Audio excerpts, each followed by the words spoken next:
Hello students, welcome back. I am CA Pramod Patipati and you are watching CA Final Financial Reporting Classes.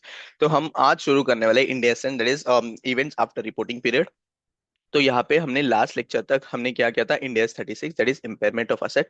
उसका हमने detail lecture जो है वो upload किया है यूट्यूब पे along with the revision lecture. Revision lecture में हमने कंसेप्ट भी कवर किया है और इंपॉर्टेंट इंपॉर्टेंट जो क्वेश्चंस है वो भी कवर किया है। वो होने के बाद अब चालू करते हैं India 10 events after the reporting period. तो सबसे पहले स्टार्ट करने से पहले हम समझ लेते हैं सर, इंडेस 10 किस रिलेटेड है।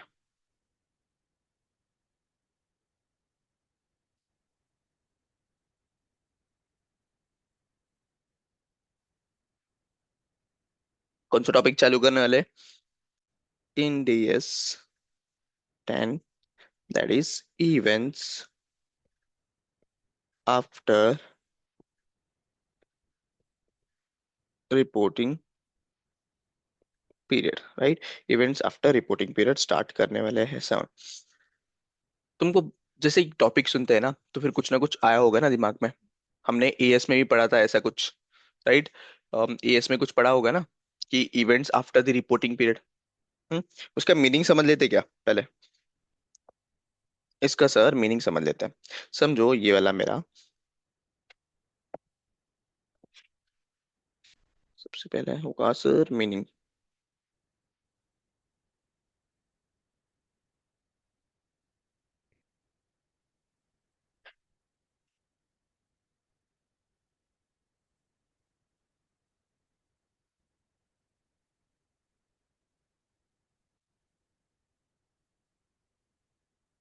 इवेंट्स आफ्टर रिपोर्टिंग पीरियड का मीनिंग क्या है एग्जैक्टली exactly? समझो ये मेरा ओपनिंग है। Opening in the sense start of the year है, that is 1 April, that is 1 April 2023 समझो। फॉर एग्जाम्पल बता रहा हूँ, 1 अप्रैल 2023 है समझो। फिर उसके बाद यहाँ पे आ गया सर मेरा 31 मार्च। क्या है सर? 31 March 2024, right. तो फिर 1 अप्रैल मेरा ओपनिंग ईयर स्टार्टिंग था, that is beginning of the year, and 31 March 2024 यहाँ पे कुछ ट्रांजेक्शन हो गए होंगे। वेरी सिंपल ट्रांजेक्शन हो गए रहेंगे, उसको अकाउंटिंग कर दिया रहेगा, हमने बुक्स में ऑलरेडी दिखाया होगा, राइट। हमने बुक्स में ऑलरेडी दिखाया होगा। अब क्या हुआ सर, यहाँ पे ना क्या होता है, हमारा 31 मार्च को फाइनेंशियल क्लोज होते हैं। 31 मार्च को फाइनेंशियल क्लोज होते हैं। 31 मार्च के थोड़े दिनों बाद, यानी पूरा क्लोजिंग वगैरह सब कुछ होने के बाद, ये जो फाइनेंशियल स्टेटमेंट्स है इसको अप्रूव करते हैं board of directors, right. Company के केस में बोर्ड ऑफ डायरेक्टर्स अप्रूव करते हैं सर। तो फिर यहाँ पे एज ऑन 31 मई 2024 समझो ये मेरा डेट है for the approval of my financial statements. Approval in the sense board of directors पूरा रिव्यू करते हैं फाइनेंशियल स्टेटमेंट्स को, सारे चीजों डिस्क्लोजर वगैरह सबको रिव्यू करते हैं, फिर उसके बाद उसको क्या करते हैं सर, अप्रूव कर देते हैं financial statement for the purpose of this. अब यहाँ पे क्या हुआ है सर, इसके बीच में, किसके बीच में, यहाँ पे जो है ना, ये जला,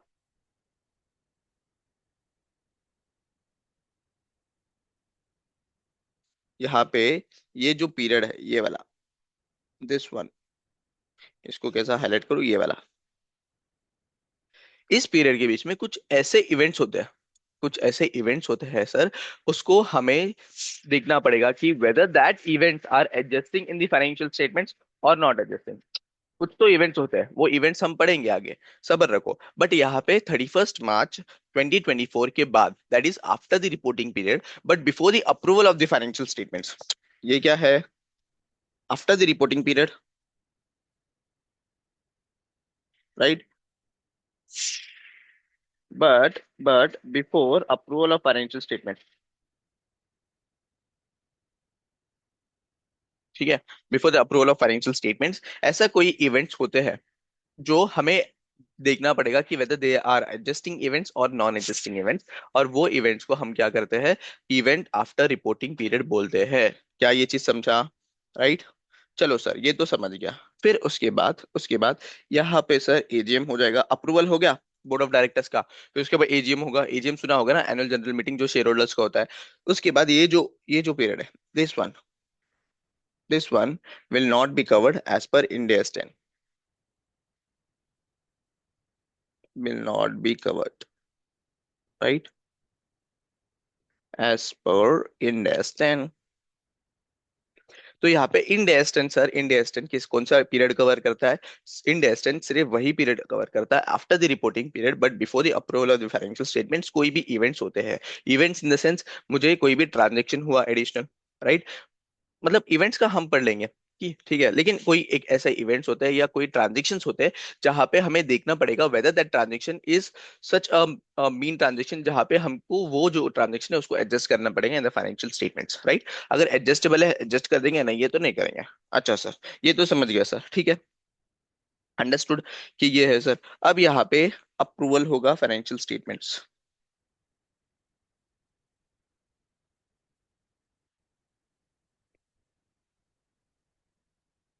बाय बोर्ड और मैनेजमेंट। इसके रिलेटेड भी क्वेश्चंस है हमारे पास, इसके रिलेटेड भी क्वेश्चंस है, ठीक है। अब यहाँ पे जो इवेंट्स होंगे, ये वाला जो इवेंट्स है ना, ये बिटवीन 31 मार्च 2024 टू 31 मार्च 31 मई 2024, यहाँ पे जो इवेंट्स है ये दो इवेंट होता है, दो इवेंट सर। यहाँ पे दो इवेंट क्या है? इवेंट्स दो होते हैं। One is adjusting event and other one is non adjusting event, ठीक है। One is adjusting event, non adjusting event. नहीं समझा सर?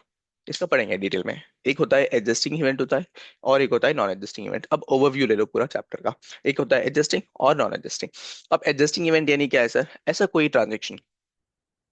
ट्रांजेक्शन जो मेरा 31 मार्च को होना था, 31 मार्च को कंडीशन एग्जिस्ट कर रहा था कि ये ट्रांजेक्शन होने वाला है, बट उसका ट्रांजेक्शन क्या होगा सर? आफ्टर 31 मार्च 2024 हुआ है, तो फिर उसको क्या बोलते हैं हम? Adjusting event. क्या बोलते हैं सर उसको? Adjusting event. इसका सिर्फ एक एग्जांपल देख लो, इसका और भी एग्जांपल देखते हैं अभी के लिए for the purpose of understanding. एक एग्जांपल देख लो, ठीक है। एक एग्जांपल क्या है सर?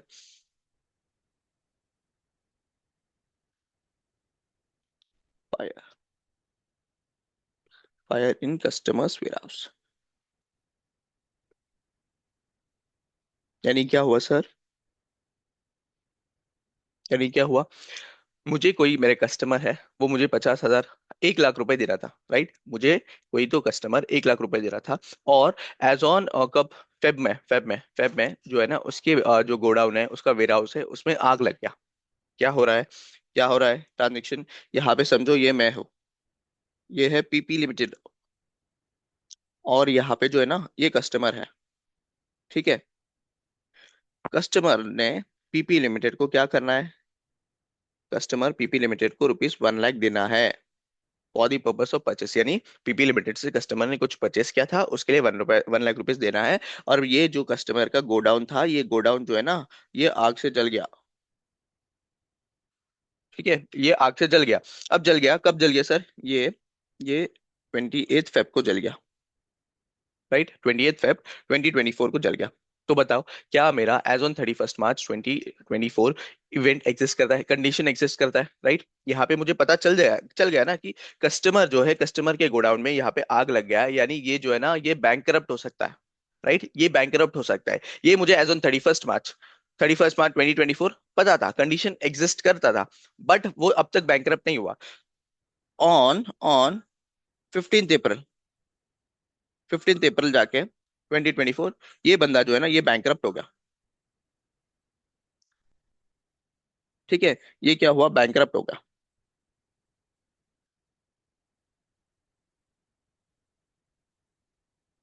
बैंक हो गया। जब बैंक हो गया सर, यहाँ पे एज ऑन 31 मार्च 2024 मेरे पास इवेंट तो एग्जिस्ट कर रहा था, कि मुझे पता था, कंडीशन एग्जिस्ट कर रहा था ना, कि ये बंदा का जो है ना गोडाउन लॉस हो गया है।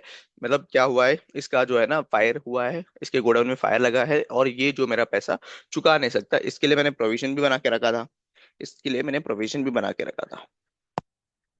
तो ऐसा इवेंट जो है, इवेंट 31 मार्च को 2024 को होना था, but after reporting period but before the approval of financial statements हुआ है। तो फिर ये इवेंट क्या है सर? इसको बोलते हैं हम एडजस्टिंग इवेंट। क्या बोलते हैं सर इसको? Adjusting event. देन एक और चीज है नॉन एडजस्टिंग इवेंट, यानी क्या है sir? Non adjusting events, what do you mean by non adjusting events?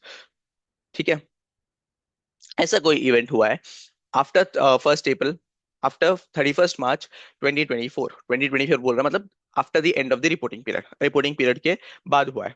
समझो क्या है, समझो समझो एग्जांपल यहाँ पे ले लो, purchased machinery, purchase machinery on 15 April. Purchase machinery, क्या मशीनरी परचेज किया सर 15 अप्रैल 2024? क्या सर यहाँ पे 31 मार्च 2024 को इवेंट एग्जिस्ट कर रहा था? यानी कंडीशन, कोई भी कंडीशन एग्जिस्ट कर रहा था? नहीं सर। इसका जो परचेस है अप्रैल में हुआ है, 15 अप्रैल 2024 को हुआ है। इसका इनवॉइस भी जो है ना, इसका इनवॉइस भी मुझे कब मिला है? इसका इनवॉइस भी मुझे कब मिला है? इनवॉइस मुझे मिला है 15 अप्रैल को ही मिला है। तो फिर ये क्या है? भले ही ये बाद में हुआ है, राइट, ये जो 31 March 2024 that is reporting period के बाद हुआ है, तो फिर ये क्या है? नॉन एग्जिस्टिंग इवेंट है, राइट। कंडीशन, ऐसा कंडीशन एग्जिस्ट नहीं कर रहा था 31 मार्च 2024, और बाद में सो जो भी ट्रांजेक्शन वो हो रहा है before the approval of financial statement, ये नॉन एग्जिस्टिंग इवेंट है। तो फिर क्या पढ़ा सर अब तक? हमने देखा sir events after the reporting period, events after the reporting period end S 10 चालू किया था। सबसे पहले मीनिंग समझ रहे हैं। अब मीनिंग क्या है सर इसका? हम क्या देखते हैं इंड एस 10 में क्या क्या कवर होगा, राइट, क्या क्या कवर होगा? तो हमारा रिपोर्टिंग पीरियड एक होता है, this one is a reporting period on 31 April to 31 March अपना रिपोर्टिंग पीरियड है। उसके बाद 31 मार्च के बाद, बाद जो है ना, अप टू 31 में यानी कोई भी डेट हो सकता है the approval of financial statement. तो फिर डायरेक्टली बोलते हो after reporting period but before approval of the financial statement bye the board. ठीक है, before approval of the financial statements of the board.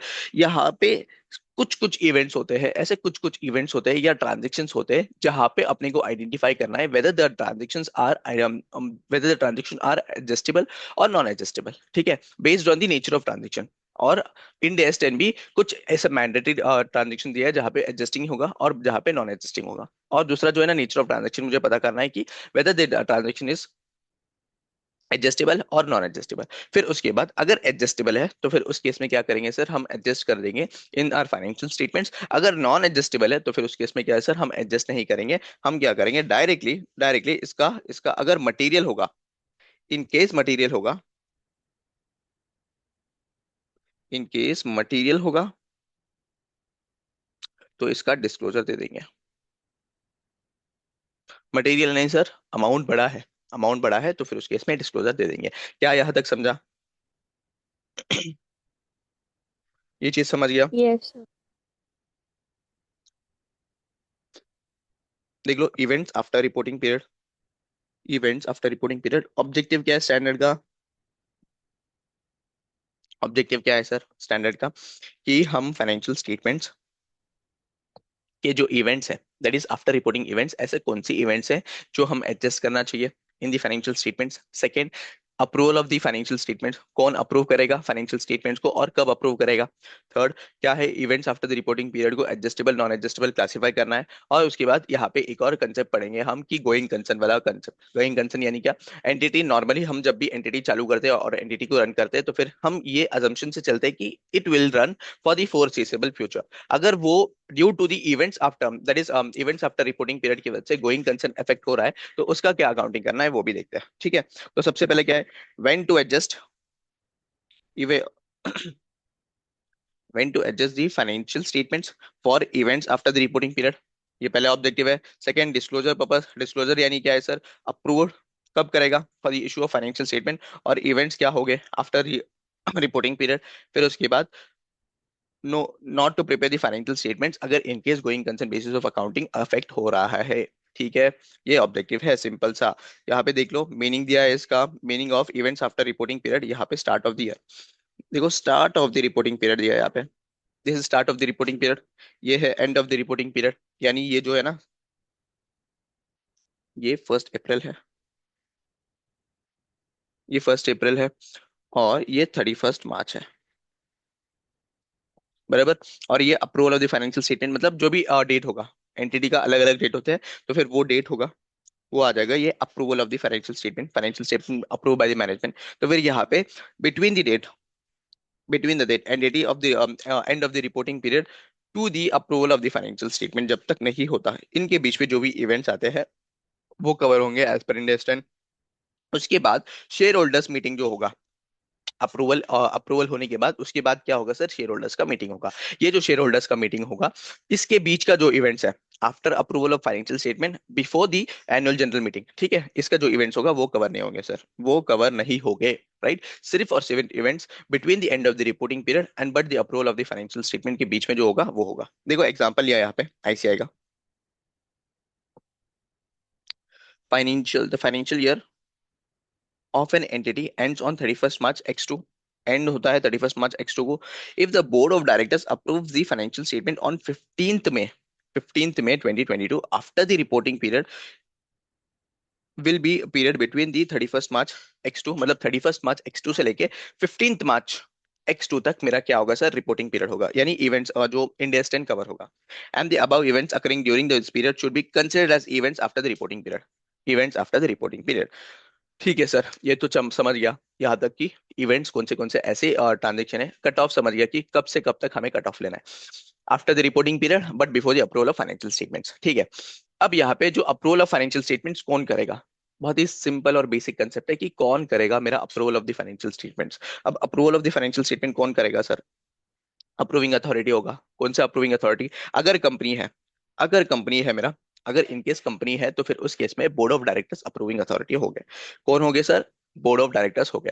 अगर कंपनी नहीं है और कोई दूसरा एंटिटी है, समझो पार्टनरशिप एंटिटी है, प्रोप्राइटरशिप है वगैरह, कोई भी है, मतलब other than companies, other than company है, तो फिर करस्पॉन्डिंग एंटिटी, करस्पॉन्डिंग अथॉरिटी यानी क्या, ऐसा person, the person who has given the authority to approve the financial statements. यानी क्या सर, नहीं समझा, समझो कंपनी में बोर्ड ऑफ डायरेक्टर्स कैसे होते हैं, board of directors are the persons who take the decisions about the company, company का डिसीजंस लेते हैं और पूरा चेक करके जो फाइनेंशियल स्टेटमेंट्स को अप्रूव कर देते हैं। सिमिलर वे में अदर एंटिटी में भी ऐसे कोई गिने चुने इंसान लोग, दो तीन अप्रूविंग अथॉरिटी हो गया, राइट, दो तीन अप्रूविंग जो डिसीजंस भी कंसिडर लेते हैं, डिसीजंस लेते हैं, फिर उसके बाद फाइनेंशियल स्टेटमेंट्स को रिव्यू करते हैं, फिर उसके बाद उसको पब्लिश करते हैं। ऐसे अथॉरिटी, ऐसे अथॉरिटी को हम क्या बोलते हैं, करस्पॉन्डिंग एंटिटी। और यहाँ पे अदर एंटिटीज के केस में जो दिन करस्पॉन्डिंग अथॉरिटी अप्रूव करेगा फाइनेंशियल स्टेटमेंट, उस दिन मेरा क्या होगा सर, फाइनेंशियल स्टेटमेंट अप्रूव हो जाएगा। राइट, समझा ये चीज, इज देयर एनी डाउट, बोलो। No sir.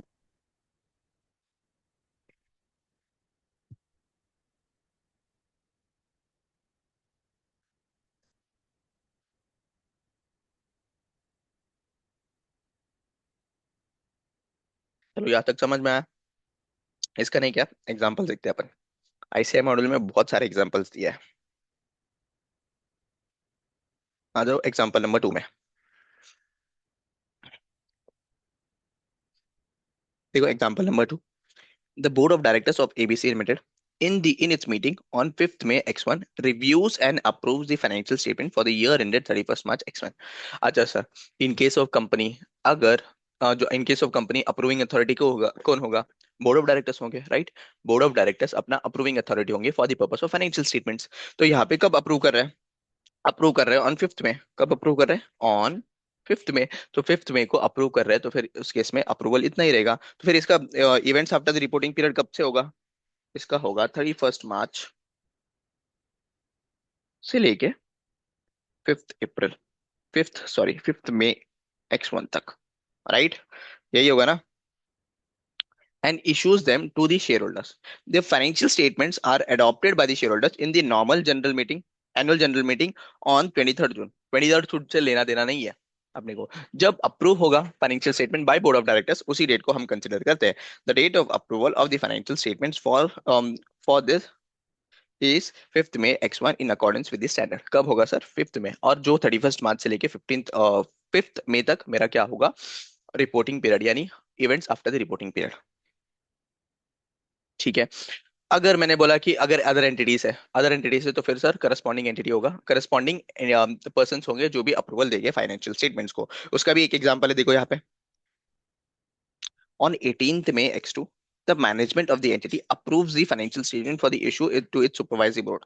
Supervisory board is made up solely of non-executive and may include representative of employees and other outsiders interest। ठीक है, the supervisory approves the financial statements on 26th May X2, 26th May X2 को इसने क्या कर दिया sir, approve कर दिया। the financial statements are made available to the shareholders on 1st June X2.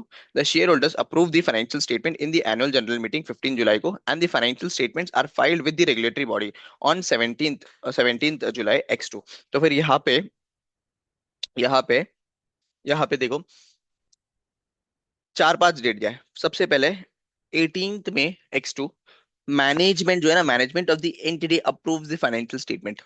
कौन सर? मैनेजमेंट ने अप्रूव कर दिया, ये विद इन एंटिटी है। This is known has corresponding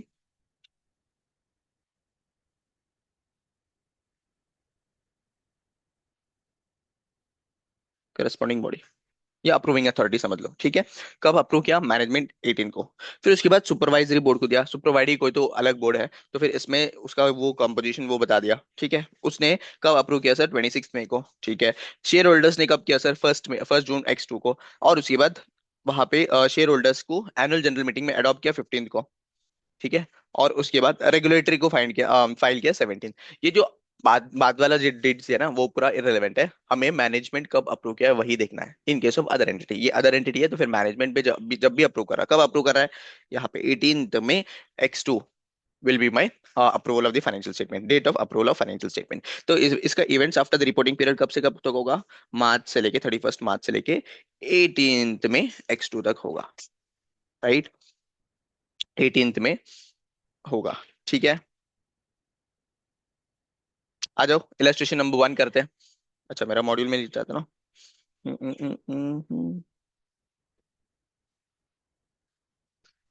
questions करते उसके रिलेटेड। किसके रिलेटेड सर? हमने जो भी देखा ना अभी तक, उसके रिलेटेड। समझा यहाँ तक? कोई डाउट है?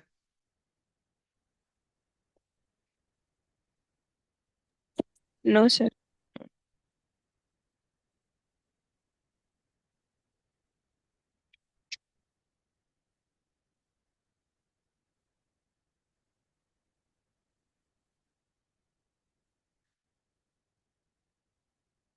जो आईसीआई का इलस्ट्रेशन नंबर 1 करते हैं, which is based on approving authority, which is based on approving authority. Question read कर लो, और वैसे तुम्हें पता चल जाना चाहिए आंसर। क्वेश्चन रीड कर लो।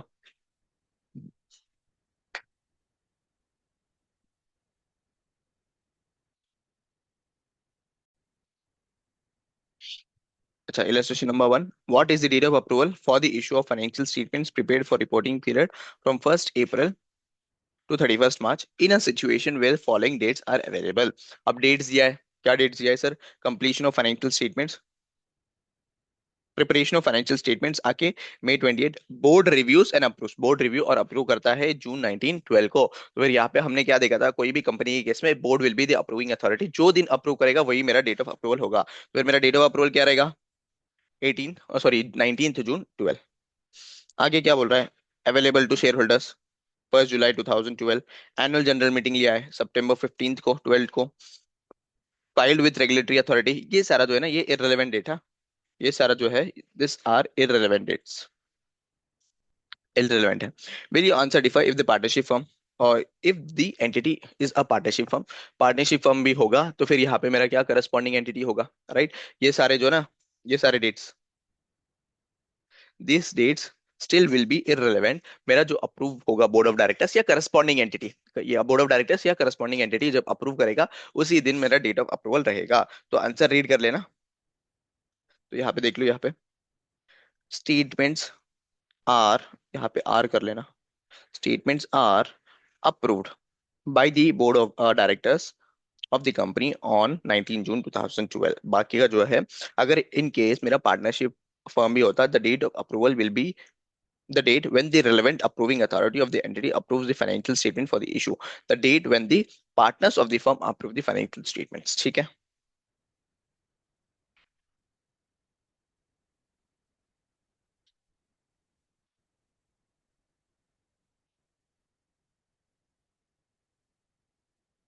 चलो सर, यहाँ तक समझ में आ गया? बहुत ही सिंपल था यहाँ तक।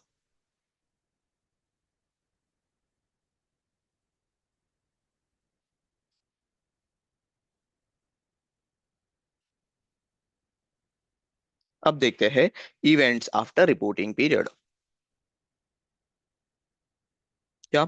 Events after the reporting period. अब events after the reporting period यहाँ पे क्लासिफाई किया है दो इसमें क्या सर? एक होगा एडजस्टिंग इवेंट, एक होगा नॉन एडजस्टिंग इवेंट। क्या होगा सर? एक होगा एडजस्टिंग इवेंट और एक होगा नॉन एडजस्टिंग इवेंट। अब एडजस्टिंग इवेंट का मतलब क्या है? एडजस्टिंग इवेंट का मतलब ये नहीं यह है कि sir as on 31st March, 31st March जो भी मेरा end of the reporting period है, उस डेट में मुझे कोई भी ट्रांजेक्शन का नॉलेज है। ठीक है, कोई भी ट्रांजेक्शन का नॉलेज है मेरे पास। हम्म, यहाँ पे देख लो, एडजस्टिंग इवेंट का ही मैंने यही बताया था ना, कि यहाँ पे इवेंट का जो भी इवेंट है उसका नॉलेज है मेरे पास कि ये होने वाला है, राइट।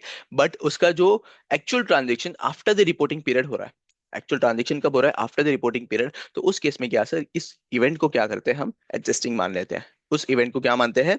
एडजस्टिंग मान लेते हैं। इसमें स्टैंडर्ड ने इसमें स्टैंडर्ड ने ऐसे कुछ गिने चुने इवेंट्स दिए, गिने चुने ट्रांजेक्शन दिए कि अगर ये ट्रांजेक्शन होगा ये तो एडजस्टिंग होगा ही होगा।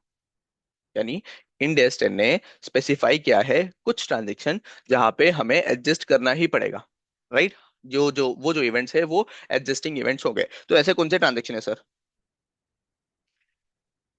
ऐसे कौन से ट्रांजेक्शन है?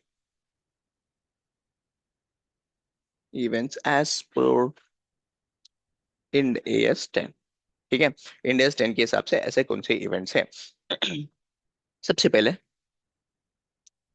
इन्वेंट्री के रिलेटेड। सर इन्वेंट्री इन्वेंट्री जो है ना, हम वैल्यू कैसे करते हैं बता? वैल्यूएशन रूल क्या है इन्वेंट्री का? अगर इन्वेंट्री का वैल्यूएशन रूल पता नहीं है तो फिर मेरा यूट्यूब चैनल में इन्वेंट्री इंडेक्स 2 का डिटेल लेक्चर अवेलेबल है, जाके वहां पे देख लो। ठीक है। इन्वेंट्री का वैल्यूएशन रूल क्या है भूमि?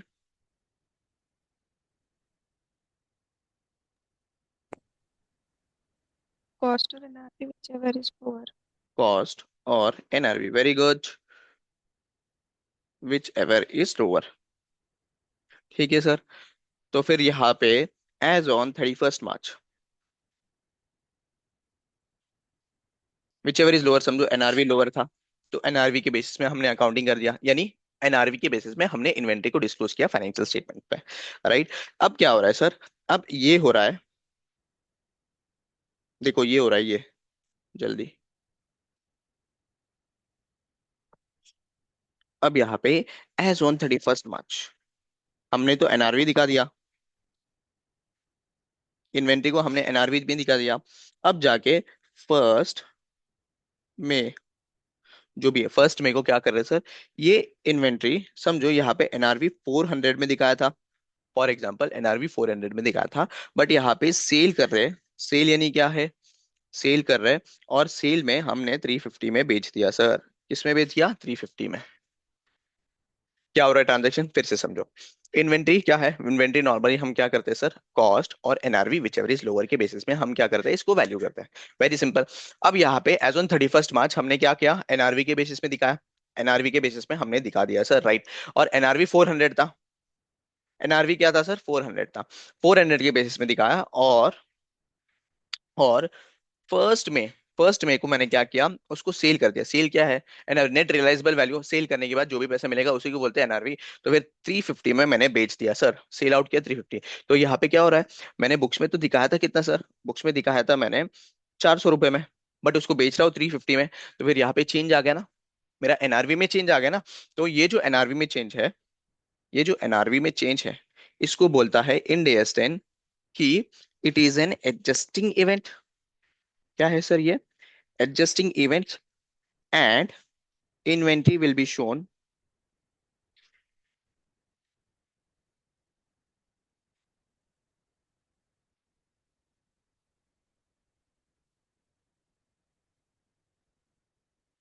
inventory will be reported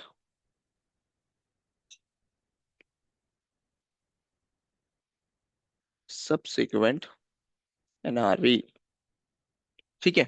जो मेरा 350 है, जो भी 50 रुपीज का जो ये है एडिशनल लॉस, उसको मुझे रिकग्नाइज करेगा फाइनेंशियल स्टेटमेंट्स में।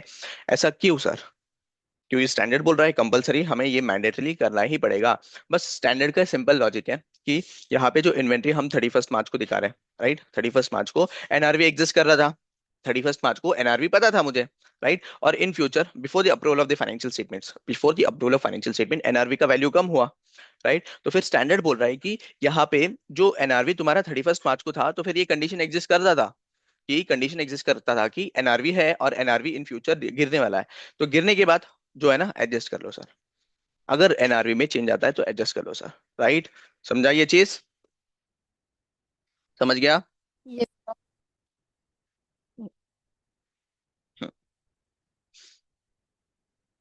ये देखो क्या है सर यहाँ पे, valuation of stock has been at cost at the balance sheet date but NRV falls after the balance sheet date. NRV fall हुआ but before approval of the financial statement, then we can value the inventory on the fallen NRV. ठीक है, जो भी NRV fall हुआ उसके basis में, यानी कुछ चेंज आएगा। हमने कॉस्ट पे दिखाया था, एनआरवी में चेंज आ गया। एनआरवी में दिखाया था, एनआरवी में चेंज आ गया। कोई भी मेरा इन्वेंट्री में वैल्यूएशन में कोई भी चेंज आता, इन्वेंट्री वैल्यूएशन का जो सब्सिक्वेंट चेंज है, that is an adjusting event. इतना याद रखना। क्या है sir? That is an adjusting event. इसके रिलेटेड क्वेश्चन देखते हैं। Let's see a question.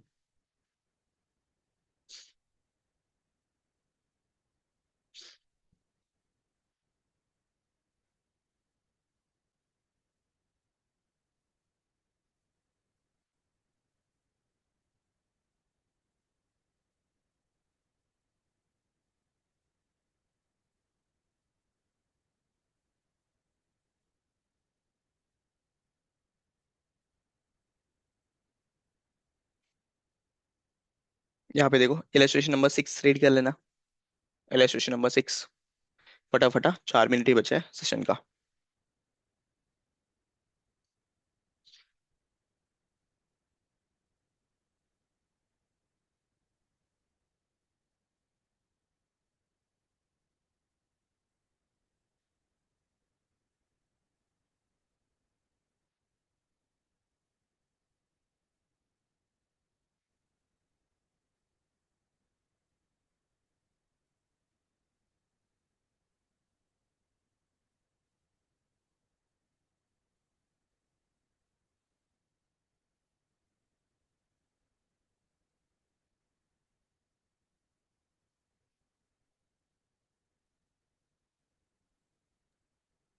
Done sir. Done. चलो हम रीड करते हैं। क्या है? Company has 100 finished goods on 31st March X3, sorry X2, which is having a cost of 4 lakh each on 30th April. New guidelines of pollution control are implemented, which was already expected to come. And as per the new government rules, the cars which do not satisfy the conditions of using the new engines, which emits the less carbon dioxide, are totally banned for the sale. मतलब ban क्या है? Therefore, the demand for such cars dropped drastically and selling price जो है ना, कम आ गया। मतलब selling price came down to 3 lakhs. The accounts of the company for the year ended X1 X2 are not yet approved. Approve नहीं किया है, अब तक अप्रूव नहीं किया है। Shall the company value the stock 4 lakh each or shall the company value for 3 lakh each? अब भी हमने देखा था, इंडिया स्टैंड सर स्पेसिफिकली बोल रहा है, अगर कुछ भी मेरा जो स्टॉक है, स्टॉक में अगर रिडक्शन आता है, स्टॉक में रिडक्शन आता है, तो जो भी रिडक्शन है उसको रिकग्नाइज करना पड़ेगा। ये एडजस्टिंग इवेंट है। और यहाँ पे क्लोजिंग स्टॉक किसके बेसिस में दिखाएंगे सर? 3 lakhs के बेसिस में दिखाएंगे। Since the change condition provide evidence that net realizable value of the car and therefore the amount of 3 lakh should be considered as valuation of stock, right. 3 lakh के basis में ही हम क्या करेंगे sir? हम value करेंगे stock को। Is that clear? कोई doubt है?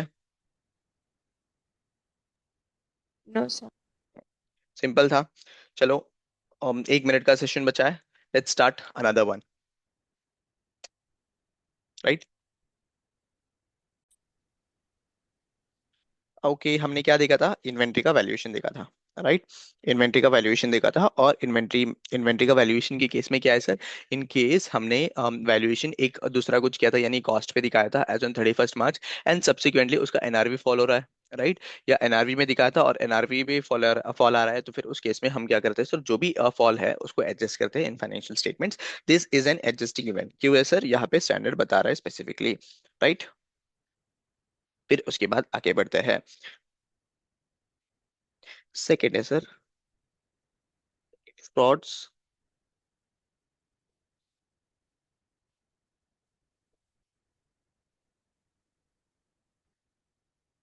ठीक है सर, समझो यहाँ पे स्टैंडर्ड क्या बोल रहा है। ठीक है, क्या है सर यहाँ पे कि अगर समझो कोई भी फाइनेंशियल फ्रॉड्स है, कुछ भी फ्रॉड्स है, और यहाँ पे फ्रॉड हुआ था 31 मार्च, 31 मार्च के पहले, राइट। यहाँ पे जो है ना, यहाँ पे मेरा ये रिपोर्टिंग पीरियड है, ये वाला रिपोर्टिंग पीरियड है, ये 31 मार्च है। ठीक है, और यहाँ पे कहीं तो फ्रॉड हुआ था। ठीक है, यहाँ पे कहीं तो फ्रॉड हुआ था, और फ्रॉड के बारे में मुझे तो आइडिया नहीं है सर। ये फ्रॉड है ना, ये फ्रॉड के बारे में मुझे पता नहीं था। ठीक है, ये फ्रॉड के बारे में मुझे पता नहीं था। बट सब्सिक्वेंटली सब्सिक्वेंटली यानी क्या, बिफोर द अप्रूवल यानी 15, समझ लो 15 अप्रैल को, before the approval of financial statements, ये फ्रॉड का मुझे क्या मिल गया सर, इस फ्रॉड का मुझे चेतावनी मिल गया कि ये फ्रॉड हुआ है बिफोर 31 मार्च करके। ठीक है, क्या हुआ है, फ्रॉड हुआ है, मेरे फाइनेंशियल स्टेटमेंट जो है ना वो मिसस्टेटेड है, मिसस्टेटेड इन द सेंस गलत फाइनेंशियल स्टेटमेंट्स है। तो फिर इस केस में यहाँ पे पता चला ना मेरे को 15 अप्रैल को, 15 अप्रैल को पता चला। 15 अप्रैल को, भले ही 15 अप्रैल आफ्टर द रिपोर्टिंग पीरियड पता चला, but before the financial statement approval of the financial statements पता चला। तो फिर ये जो इवेंट है ये एडजस्टिंग इवेंट है, और जो भी फ्रॉड है, फ्रॉड को हम करेक्ट करके फाइनेंशियल स्टेटमेंट्स प्रेजेंट करेंगे for the approval to the board. ठीक है सर, यहाँ पे क्या हो रहा है, in case fraud discovered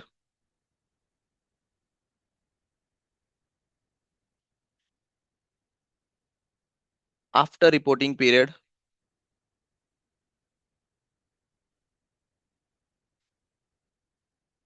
but कब, but before approval of financial statements,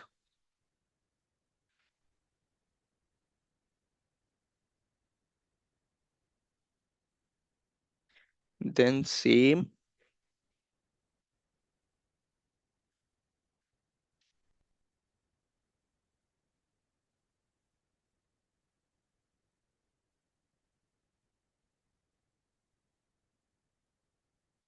adjusting event as per India stand. ठीक है, समझा यहाँ पे क्या हो रहा है, क्या हो रहा है सर यहाँ पे, यहाँ पे फ्रॉड हो रहा है एज ऑन 31 मार्च के पहले, 31 मार्च के पहले हो रहा है, बट डिस्कवर किया आफ्टर 31 मार्च, आफ्टर 31 मार्च डिस्कवर किया सर यहाँ पे, यानी क्या मेरा फाइनेंशियल स्टेटमेंट गलत प्रेजेंट हो रहा है, गलत यहाँ पे ये जा रहा है। तो फिर इसके लिए हम क्या करते हैं, इसको फाइनेंशियल स्टेटमेंट को करेक्ट करते हैं, और ये जो फ्रॉड डिस्कवर हुआ है आफ्टर द रिपोर्टिंग पीरियड, ये एडजस्टिंग इवेंट है, एडजस्टिंग इवेंट मान लेंगे, एडजस्टिंग इवेंट मान लेंगे।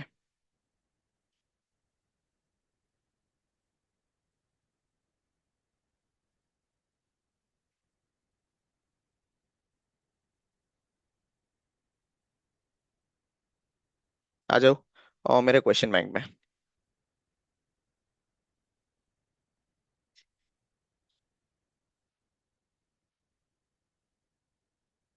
Question bank illustration number 3 read करो।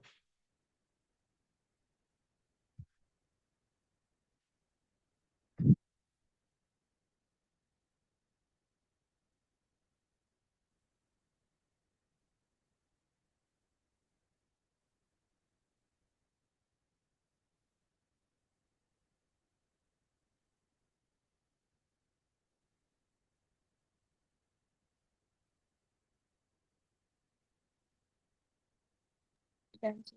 डन। तो बताओ क्या यार, यहाँ पे जो फ्रॉड हो रहा है उसको एडजस्टिंग इवेंट Yes. मानेंगे। Yes, the board of directors of ABC limited approved the financial statements for reporting period 11-12 for the issue on 15th June 2012. The management of ABC Limited discovered a major fraud and decided to reopen the books of accounts. ठीक है, क्या हुआ है, management ने fraud discover किया है और reopen कर रहा है books. The financial statements were subsequently approved by the board of directors on 30 June, subsequently 30 जून को अप्रूव किया। यानी यहाँ पे बिफोर द फाइनेंशियल स्टेटमेंट्स हमने फ्रॉड को डिस्कवर किया, before the financial statements approval के पहले ही हमने फ्रॉड डिस्कवर किया, और हमने क्या किया, बुक्स को ओपन रीओपन करके हमने क्या करेक्शन कर लिया। What is the date of approval for the issue of financial statement as per Ind AS in the given case.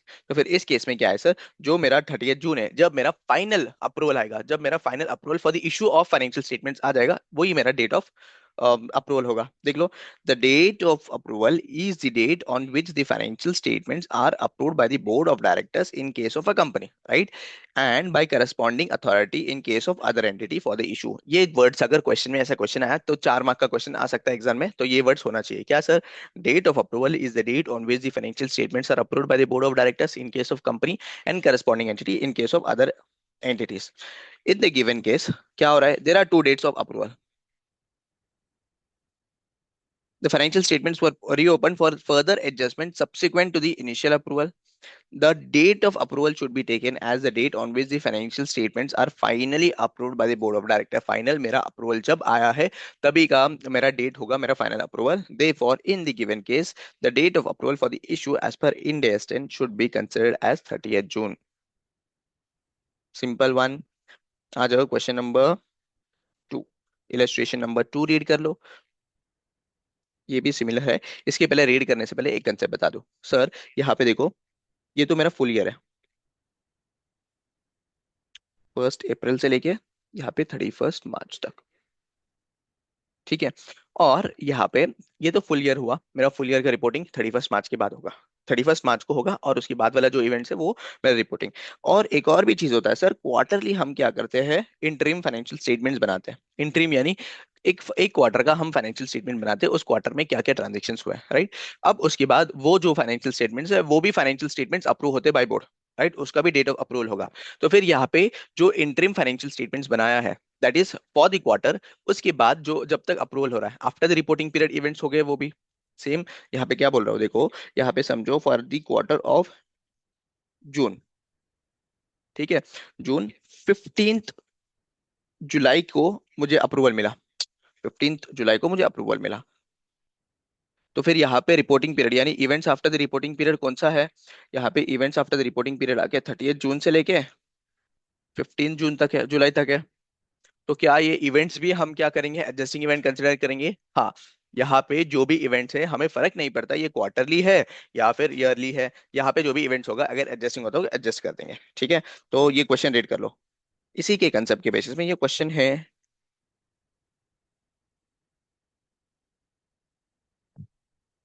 देख लो क्वेश्चन।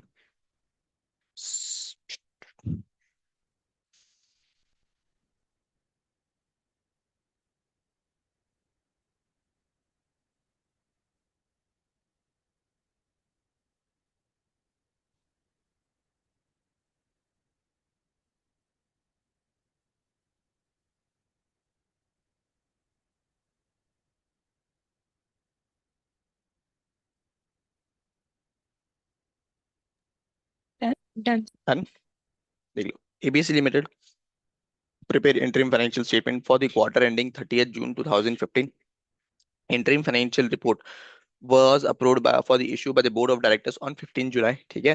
30 जून से लेके 15 जुलाई तक जो भी ट्रांजेक्शन होंगे वो ट्रांजेक्शन मेरे क्या होंगे, events after the reporting period, whether the events occurring between the end of the financial reporting and the date of approval by the board of directors, that is events on 1 July 2015 to 15 July 2015 that provide the evidence of the condition that existed at the end of the interim period shall be adjusted in the interim financial report ending 30th June 2015। बिल्कुल भी yes. देख लो,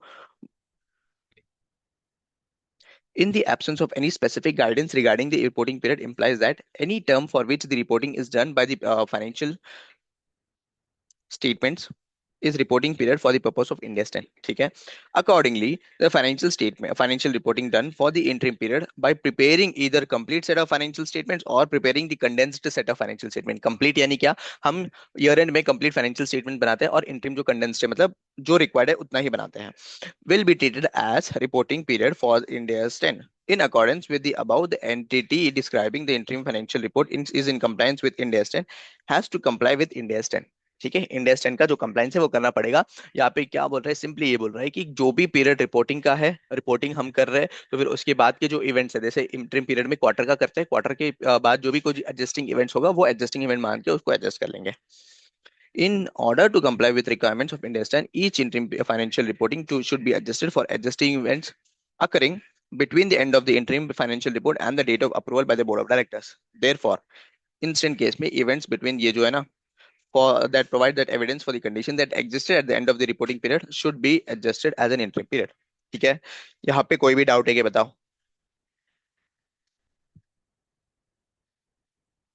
done. Yes done. यहाँ पे वो point cover कर देंगे। The discovery of frauds or errors that show that the previous financial statements are incorrect, यानी क्या, कोई भी फ्रॉड है, एरर्स है, जो प्रीवियस फाइनेंशियल स्टेटमेंट्स एरर मतलब इनकरेक्ट है, तो फिर उस केस में then the same can be adjusted in the financial statements of the previous year में एडजस्टिंग इवेंट होगा सर। Is that clear? चलो आगे बढ़ते हैं। Yes. अब आगे सर क्या हो रहा है, और एक और इवेंट क्या दे रहा है, इंडिया स्टैंड एक और इवेंट बता रहा है, देख लो यहाँ पे। फायर का केस समझाया था ना मैंने। Yes. Fire in customers business या गोडाउन समझ लो। ठीक है।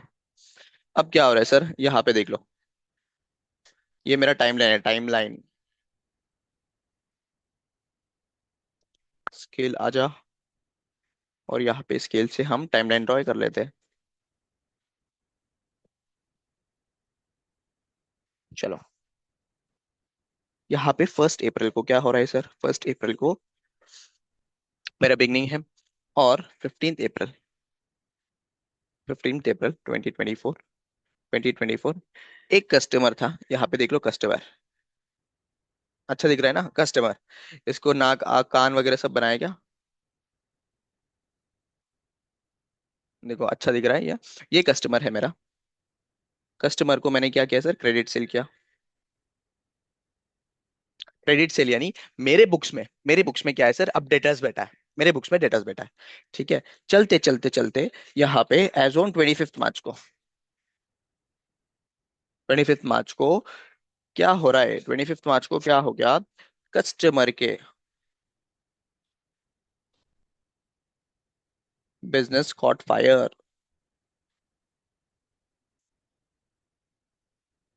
ठीक है, चलते चलते क्या हुआ, कस्टमर के बिजनेस में क्या हुआ सर, फायर आ गया, फायर लग गया, मतलब आग, आग आ गया।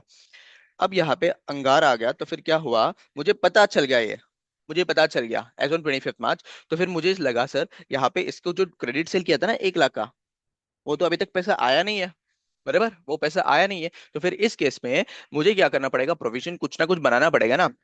वो 1 लाख तो नहीं देगा, कुछ ना कुछ देगा करके मुझे होप रहेगा, राइट, कुछ ना कुछ देगा करके होप रहेगा। तो फिर इसके लिए मैंने क्या किया, अगर फायर में गया ना, चलो मैंने क्या किया, प्रोविजन फॉर डाउटफुल डेट्स बना के रखा। कितना है सर, प्रोविजन बना के रखा, समझो 20,000 का मैंने प्रोविजन बना के रखा। अब आगे क्या हुआ, अब जाके after the reporting period that is 15 अप्रैल, 15 अप्रैल को क्या हो रहा है, 15 अप्रैल को यहाँ पे हो रहा है सर, यहाँ पे जो मेरा कस्टमर है, my customer gone bank corrupt.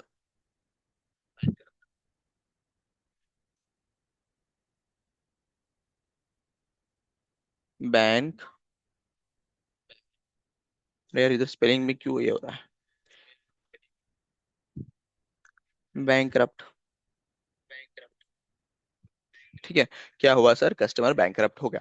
अब बताओ, क्या यहाँ पे क्या यहाँ पे ये जो ट्रांजेक्शन जो बैंक हुआ, यानी क्या, मुझे कुछ भी पैसा नहीं मिलने वाला है, जो 1 लाख मिलना था उसमें से 1 रुपया भी नहीं मिलने वाला है। क्या इवेंट एग्जिस्ट करता था क्या, कंडीशन एग्जिस्ट कर रहा था एज ऑन 31 मार्च, बोलो, इवेंट का जो कंडीशन है वो एग्जिस्ट कर रहा था, मुझे पता था कि सर Yes. ये होने ही वाला था। तो फिर ये जो इवेंट है ना, ये सब इवेंट को क्या मानेंगे sir, the whole event would be considered as, will be considered as adjusting event। ठीक है। क्या कंसिडर करेंगे सर, एडजस्टिंग इवेंट कंसिडर करेंगे और एडजस्ट कर देंगे मेरे फाइनेंशियल स्टेटमेंट्स को, राइट। इसका कोई एग्जांपल है शायद से, 1 मिनट को देखते हैं एग्जांपल है क्या इसका।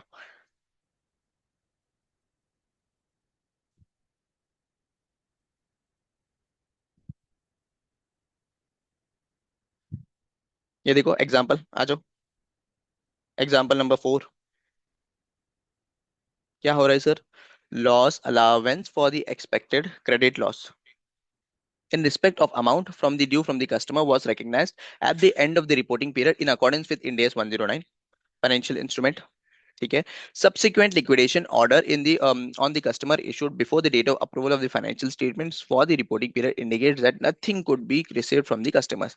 यानी क्या सर, मैंने क्या किया, एक्सपेक्टेड क्रेडिट लॉस ईसीएल जो है ना ऑलरेडी मैंने रिकग्नाइज कर लिया था एज ऑन 31 मार्च, मतलब 31 मार्च के पहले ही रिकग्नाइज करा था। फिर सब्सिक्वेंटली लिक्विडेशन का ऑर्डर आ गया किसके ऊपर, कस्टमर के ऊपर। फिर मुझे पता चला ओ गॉड मुझे 1 रुपए भी नहीं मिलने वाला है, नहीं मिलने वाला है। This confirms क्या, that expected credit loss at the end of the reporting period on this particular trade receivable is equal to gross carrying amount, and consequently the entity needs to adjust the loss allowance expected in the credit for the expected credit loss at the end of the reporting period. So the net carrying amount of particular trade receivable at the end of the reporting period is zero. यानी क्या है, simple, यहाँ पे एक transaction है, ये जो transaction है ना, ये ट्रांजेक्शन जो बताया 109, फिर उसके बाद एक्सपेक्टेड क्रेडिट लॉस, ये सारा जो है ना ये इंड एस 109 है, एक स्टैंडर्ड है इंड एस 109 फाइनेंशियल इंस्ट्रूमेंट करके, लंबा स्टैंडर्ड है, इसमें बहुत सारी चीजें पढ़ने वाले हैं, तो वहां पे ये ट्रांजेक्शन समझ में आएगा। बट इतना समझ लो कि 31st रिपोर्टिंग के पहले, मतलब and of the financial year के पहले मैंने ईसीएल क्रिएट किया था। अब जाके सब्सिक्वेंटली क्या हो रहा है सर, मेरा जो कस्टमर के ऊपर लिक्विडेशन ऑर्डर आया, अब लिक्विडेशन को ऑर्डर आ गया तो फिर इस केस में क्या होगा सर, मेरा कस्टमर लिक्विडेट हो गया और 0 पैसा मिला। जब 0 पैसा मिल गया तो फिर 0 पैसा मिलने वाला है, तो फिर जो भी एडजस्टमेंट करना है वो एडजस्टमेंट कर दूंगा। ये क्या है मेरा एडजस्टिंग इवेंट। उसी के रिलेटेड इलस्ट्रेशन नंबर 5 है, ये देख लो। यहाँ से करके यहीं से करते हैं, क्योंकि सेम सेम क्वेश्चन जो है ना मेरा क्वेश्चन बैंक पे भी रहेगा, तो यही से कर लेते हैं। क्वेश्चन रीड कर लो।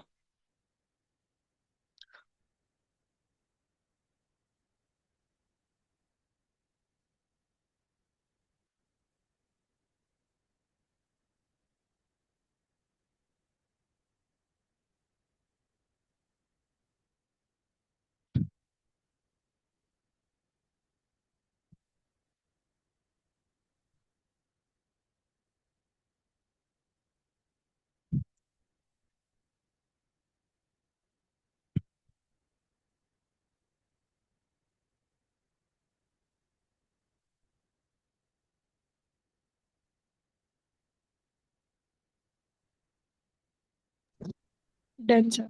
डन। चलो रीड करें हम साथ में। while preparing financial statements for the year ended 31st March X1, XYZ Limited made a general provision for bad debts 5% of profit debtors. In the last week of Feb X1, a debtor of 2 lakhs had suffered heavy loss due to the earthquakes. तो यहाँ पे कब हो रहा है sir, event कब हो रहा है, फेब में X1 के केस में यहाँ पे डेटर्स 2 लाख का हैवी लॉस सफर किया, क्यों, ड्यू टू अर्थक्वेक। अब यहाँ पे क्या बोल रहे हैं आगे, the loss was not covered by any insurance policy, कोई भी इंश्योरेंस पॉलिसी से कवर नहीं होगा। तो फिर मुझे पता चल गया सर कि यहाँ पे मेरा डाउटफुल डेट्स होने वाला है, राइट, डाउटफुल डेट्स होने वाला है, पता चल गया। अब यहाँ पे ये इवेंट को कंसिडर करते हुए earthquake XYZ limited made a provision of 50%। कितना, 50% का प्रोविजन करा लिया। The amount receivable from the debtor apart from the general provision, यानी 5% के अलावा और एडिशनल 50% क्या है on remaining debtors. in 1st April X1 the debtors became bankrupt। क्या हो रहा है सर, यहाँ पे बैंकरप्ट हो गया, बैंकरप्ट यानी क्या, पूरा कंगाल हो गया। Can XYZ Limited provide for the full loss arising out of insolvency of the debtors in the financial statement for the year ended 31st March X1? X1 को क्या सर ये adjusting होगा क्या?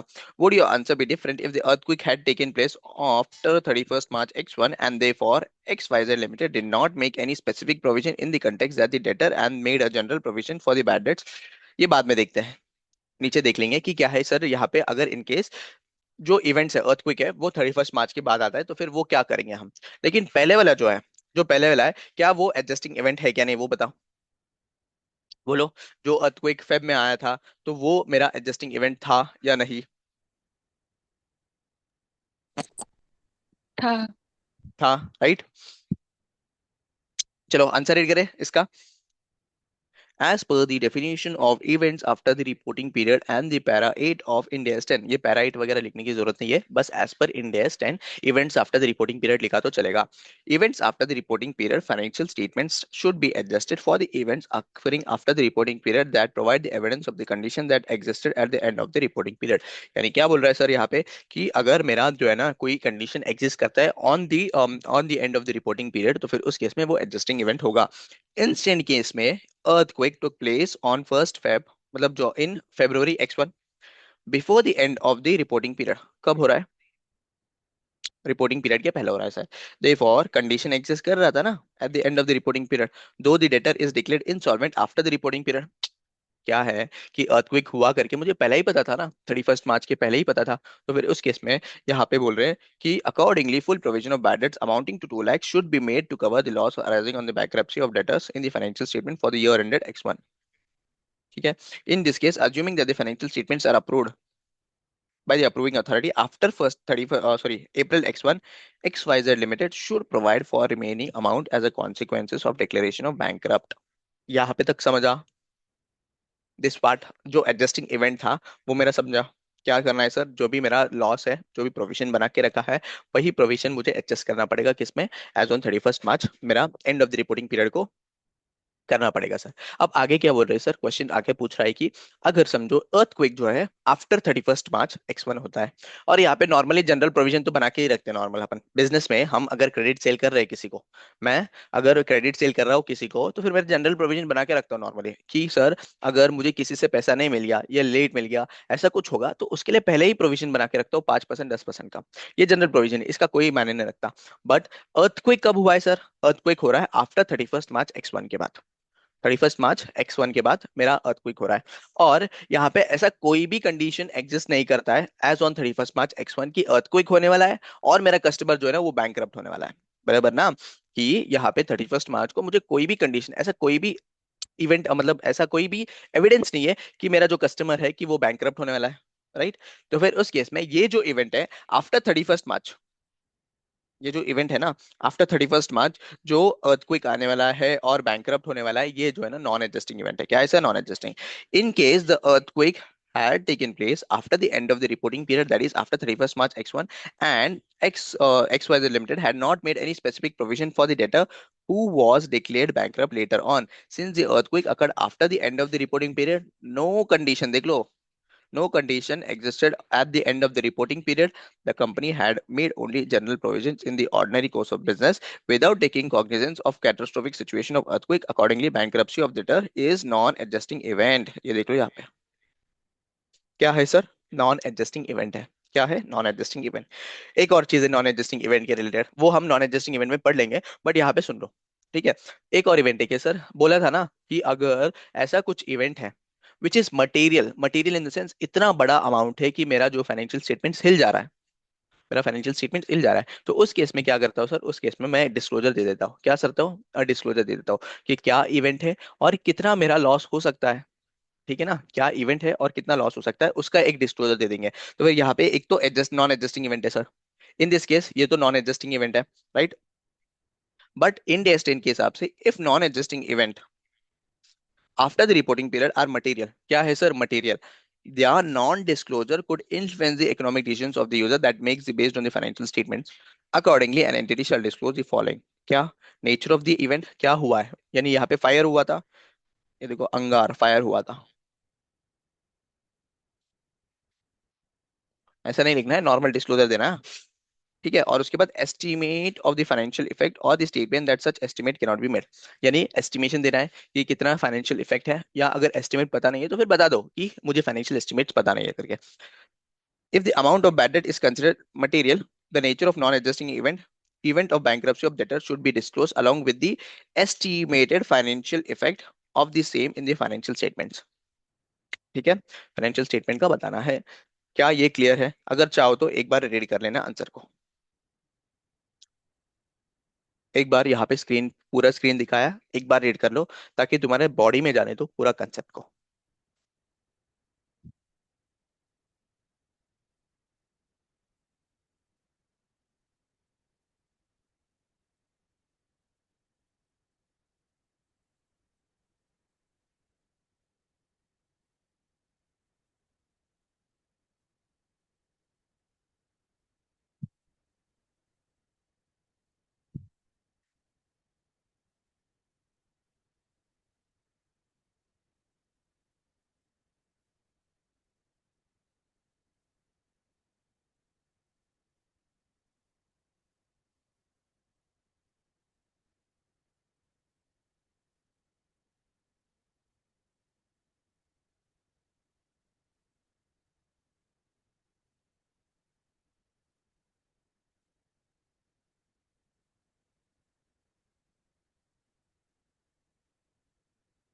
नन। Done sir. चलो आगे बढ़े।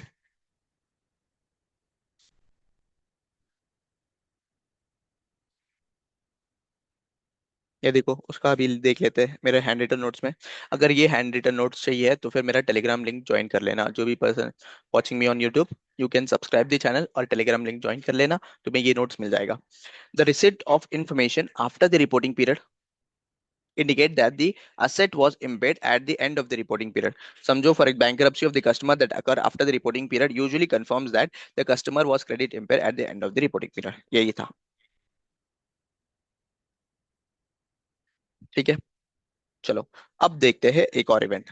क्या event? ये कौन सा इवेंट है? ये थर्ड वाला था ना, ये आगा फोर्थ। आ गया सर फोर्थ इवेंट। अब फोर्थ इवेंट क्या हो रहा है? Purchased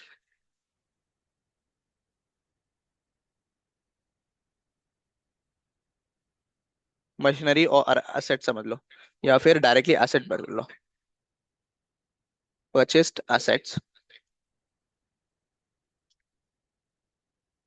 but invoice for the same has been received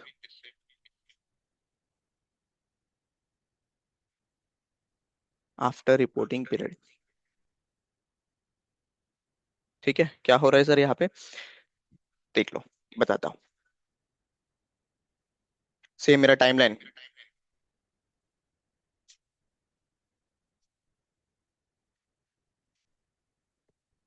ये सर मेरा बिगनिंग है, ये मेरा बिगनिंग है, ये है मेरा 31 मार्च का। ठीक है, ये मेरा 31 मार्च है।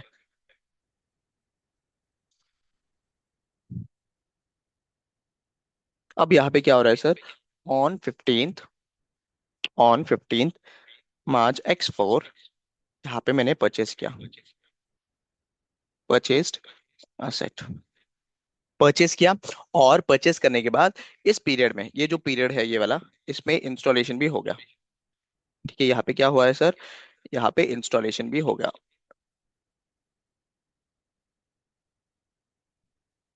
बट इसका जो है ना इनवॉइस, जो है इनवॉइस और पेमेंट जो है ना सर, इनवॉइस एंड पेमेंट हो रहा है 15th अप्रैल X4 को। 15th अप्रैल यहाँ पे क्या हो रहा है? इसमें पेमेंट हो रहा है, पेमेंट भी हो रहा है एंड इनवॉइसिंग भी हो रहा है। Invoicing in the sense invoice मिल रहा है मुझे। तो क्या बताओ यहाँ पे कंडीशन एग्जिस्ट कर रहा था एज ऑन 31 मार्च X4, यानी as on end of the reporting period condition exist कर रहा था क्या? बोलो यस और नो। हम्म, कंडीशन तो एग्जिस्ट कर रहा था ना। कर रहा था।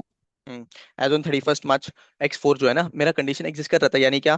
मैंने असेट लिया, असेट को इंस्टॉल कर लिया, उसका प्रोडक्शन भी चालू किया। बट यहाँ पे पेमेंट जो है बाद में हो रहा है, पेमेंट और इनवॉइसिंग बाद में आ रहा है। तो फिर इस केस में यहाँ पे ये जो इवेंट है, this event is an adjusting event. Adjusting event है ना।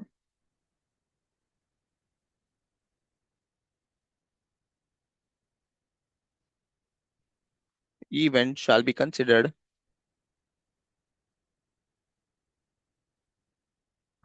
As adjusting event. ठीक है, ये इवेंट को हम क्या करेंगे सर? एडजस्टिंग इवेंट कंसिडर कर लेंगे। क्या हो रहा था सर? सिंपली यहाँ पे इतना समझ लो कि मैंने असेट परचेस किया बिफोर रिपोर्टिंग पीरियड, उसका इंस्टॉलेशन वगैरह सब कुछ हो गया बिफोर रिपोर्टिंग पीरियड। बट यहाँ पे मेरा पेमेंट और इन्वॉइसिंग हो रहा है after the reporting period, but before the approval of financial statement. तो फिर यहाँ पे ये एडजस्टिंग इवेंट है। यहाँ पे ये एडजस्टिंग इवेंट है। एक और समझ लो फिफ्थ वाला। सर यहाँ पे कब कभार ना, कब कभार क्या होता है सर, हमने प्रोविजन बना के रखा, किसका? प्रोविजन फॉर एक्सपेंसेस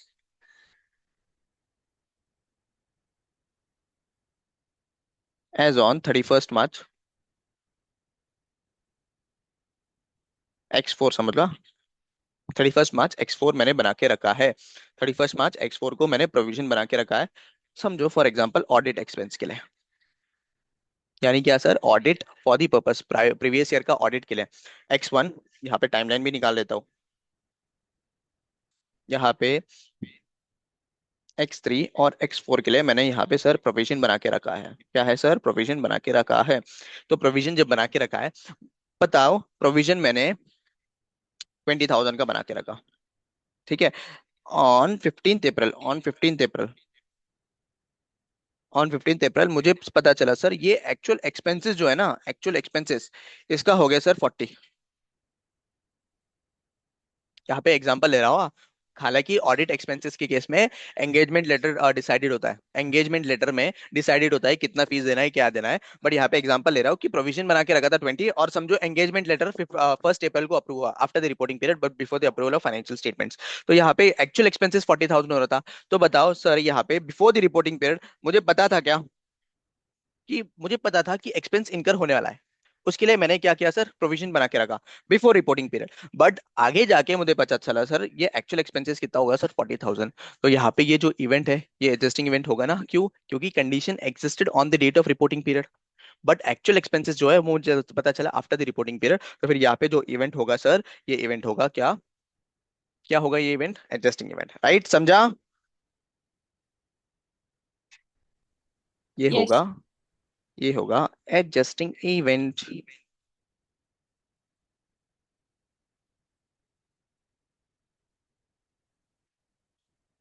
ठीक है।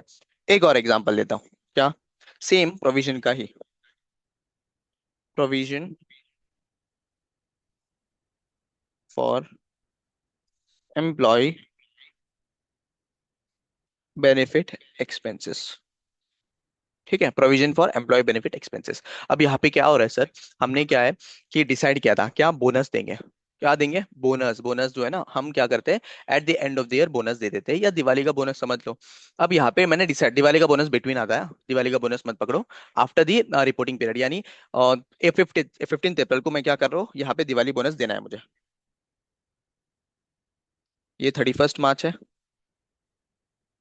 और यहाँ पे 15 को मुझे क्या करना है, 15th अप्रैल को यहाँ पे मुझे बोनस देना है, किसको? एम्प्लॉयज को। और इसका मैंने यहाँ पे प्रोविजन बना के रखा था, बराबर। प्रोविजन बना के रखा था, प्रोविजन फॉर बोनस, बराबर। प्रोविजन बना के रखा था 50,000, बट एक्चुअल में हो रहा है कितना? 1 लाख। तो प्रोविजन 50,000 बना के रखा था, एक्चुअल हो रहा है 1 लाख, तो फिर होना चाहिए था 1 ही लाख। बट मैंने प्रोविजन 50,000 का बनाया था।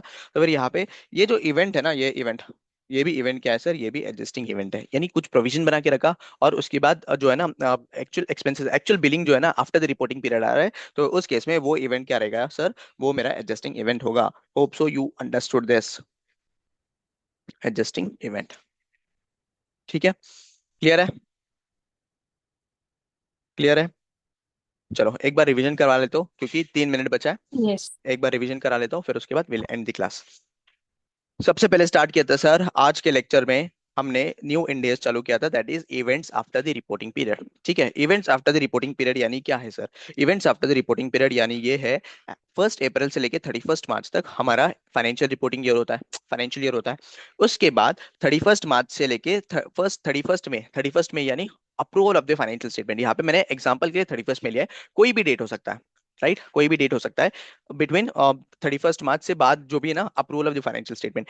इनके बीच में, इसके बीच में कोई भी ऐसा इवेंट्स हो रहा है, ऐसा कोई भी इवेंट्स हो रहा है which is adjusting in nature, क्या है? Adjusting in nature. तो फिर उस केस में वो फाइनेंशियल स्टेटमेंट्स 31 मार्च के फाइनेंशियल स्टेटमेंट्स में मैं एडजस्ट कर लूंगा सर। अब यहाँ पे बहुत सारे इवेंट होंगे, यहाँ पे जो है ना, इसके बीच में बहुत सारे इवेंट होंगे। तो फिर उस केस में मुझे आइडेंटिफाई करना पड़ेगा, ये जो इवेंट्स हुआ है ये एडजस्टिंग है या नॉन एडजस्टिंग है, राइट?